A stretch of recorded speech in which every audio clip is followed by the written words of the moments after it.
In this last video on factoring polynomials, I just want to summarize and recap what we've seen in the previous videos.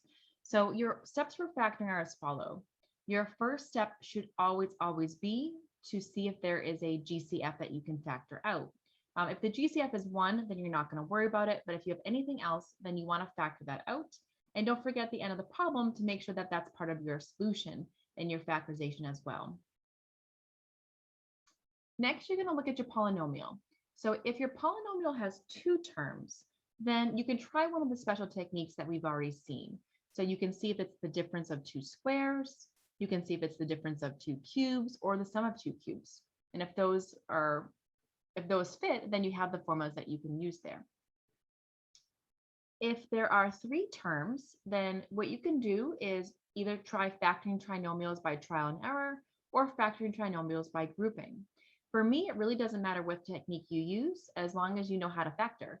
So unless a problem specifies what technique you should be using, then it's totally up to you. And you can use either one that you like, or you can even switch back and forth between the 2. If you have 4 terms in your polynomial, then you're definitely going to factor by grouping. That's the only technique we have right now for how to deal with 4 terms. So that's the one you want to use there. Once you factor, you do want to check your result to see if any of those factors can be factored further.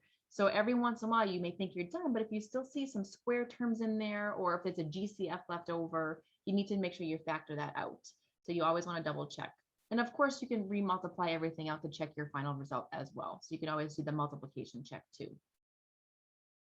Now, one thing I want to mention, which I kind of did not really talk about in the other videos, is that some polynomials cannot be factored at all. So there's no GCF besides 1. You try every technique you can think of, and you just can't do it. Nothing is working. So in a case like that, the polynomial is called prime. It has no factors other than 1, basically just like a prime number does. So some examples of polynomials that are prime is this one here. So notice that the sum of 2 squares is always prime. It doesn't matter what 2 squares they are, you're never going to be able to factor it. So x squared plus 4 is a square, right? It's 2 squared. It's not going to be factored. Those are the only examples, though. Sometimes you could come across a polynomial in 4 terms or 3 terms that just can't be factored either. And this is one of those examples here. So I encourage you at home to just try. If you have this trinomial and you're thinking about trial and error, well, this would be x and x. And the only option here is 1 and 2 or -1 and -2. No matter what combination I try for trial and error, I'm never going to get a 5 in the middle. It's just not going to happen. If you're using the grouping technique there, your AC term is 1 times 2, which is also 2. So you have the same factors here. And again, there's nothing there that's ever going to get you that 5. It just doesn't work. So something like that is prime. It cannot be factored. And of course, both of these don't have a GCF besides 1. So there's absolutely nothing you can do. Sometimes we can at least take a GCF out, and then we may not be able to go further. So there's at least something you can do. But if there's nothing at all, then that is called prime. So let's do a couple of examples in this video and just kind of put all of these tools together. And if you want to, you could always leave that sheet out next to you, maybe kind of have it with you or put it on an index card just to have those general steps.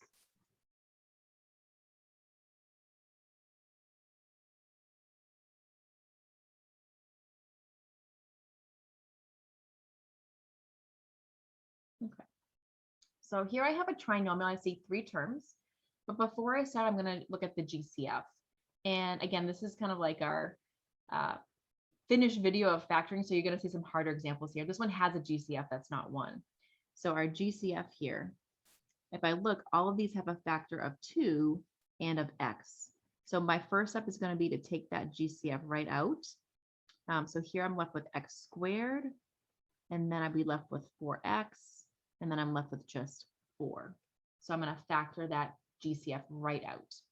And now I'm going to keep going and factor this further. I'm going to see if I can keep factoring it. It's a trinomial, so you can use trial and error here. You can use grouping method. Whatever works for you is fine with me. This one's pretty simple, so I think I'm going to do just trial and error. I say it's simple because my leading term is only an x squared, so I know my factors are pretty basic there. And then I want to get that 4 in the middle. So again, I'm doing trial and error. You can try this at home. And the one that's going to work there is that x plus 2, x plus 2.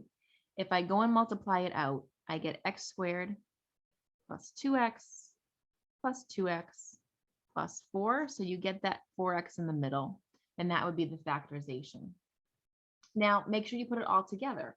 So our final results, you have the 2x here, that is still part of your answer. And then you also have your x plus 2, x plus 2. You could also write it with x plus 2 as a square factor instead. They're both correct. So just make sure you read the question carefully to see if they prefer one form or the other. But that would be your final factorization. And of course, you can double check. I don't see any more squares. If I look within my factors, I don't see a GCF there or anything like that. So we're good. All right. I want to just do a little side note here. So let's say you finish the problem.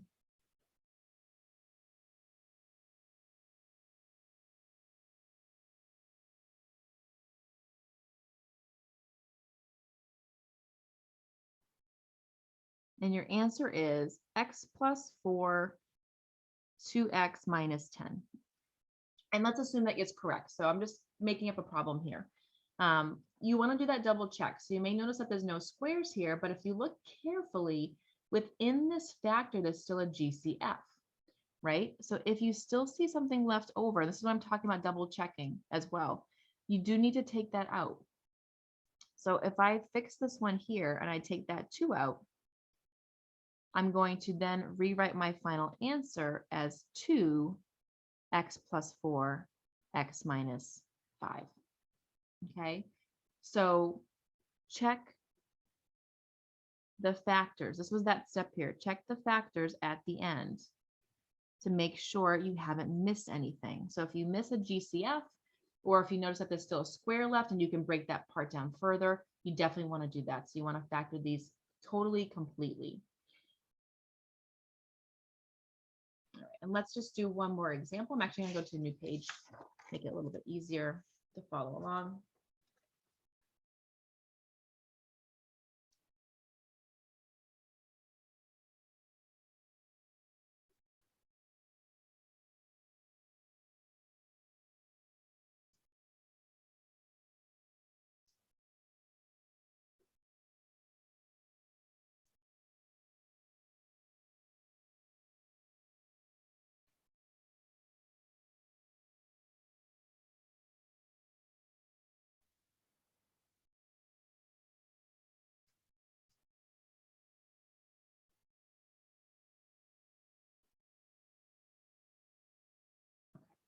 Now, this one here is really a challenge problem.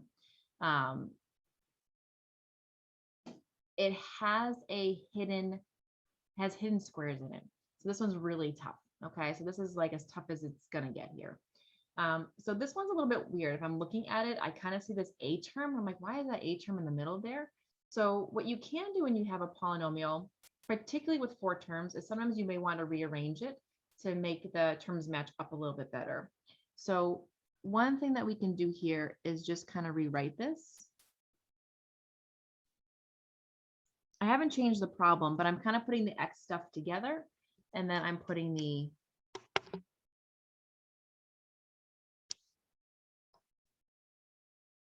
a stuff at the end. Okay. And now I'm going to look for an overall GCF, and I don't see one. So that would be your first step here, is to try to factor out that overall GCF. And I'm saying that this one is sort of a challenge problem because we haven't seen anything like it, and it is really tough. What I'm noticing here is that this is a perfect square, right? 25a squared. So that's kind of jumping out at me. And if we actually play around here and factor this piece up front, we actually would see that it is also a perfect square. So if you factor this, and you can do it by trial and error, or you can do it the grouping method because it's a trinomial, you're going to see here that you actually have a perfect square.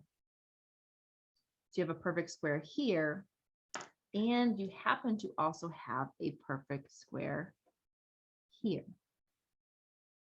So this problem ends up being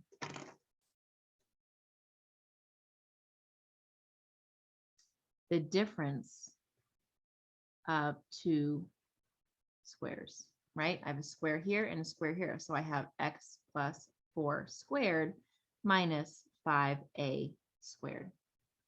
So remember, for that formula, when you have a squared minus b squared, you're going to do a plus b and a minus b. So our a here happens to be x plus 4, and our b here happens to be 5a. So when I factor this, it's going to be x plus 4 plus 5a, and then x plus 4 minus 5a as my factorization. Now, if I look within my two factors, I can't simplify anything. There's no like terms to combine there. There's nothing to really do, no more squares. So this ends up being our final result. But again, this is really a challenge problem, right? So this is not something that most people would recognize. Even myself, if I saw this, I'd say, wait, what? This is not one of those standard ones that we've seen before, right? If I see 4 terms, I'm expecting grouping method, and that's not what's going on here. What happened is that there's a hidden square there. So it's kind of sneaky. So you just want to be careful as you're going through the more complicated problems. Not that you may see anything this complex, but that there could be squares there or cubes there that are hiding. Or sometimes with 4 terms in particular, you may need to rearrange to get the grouping method to work. And that does happen sometimes too, where you have a little bit of rearranging that you have to do to actually get it to work correctly. So don't get discouraged. Keep trying. If you have found that when you factor that there's nothing that you can do, then it's probably prime. Not every question is going to be prime though. So if you're going through the homework and every single question is showing as prime, or you think is prime, then go back and check. You're probably missing something, but do be on the lookout for a couple of them along the way.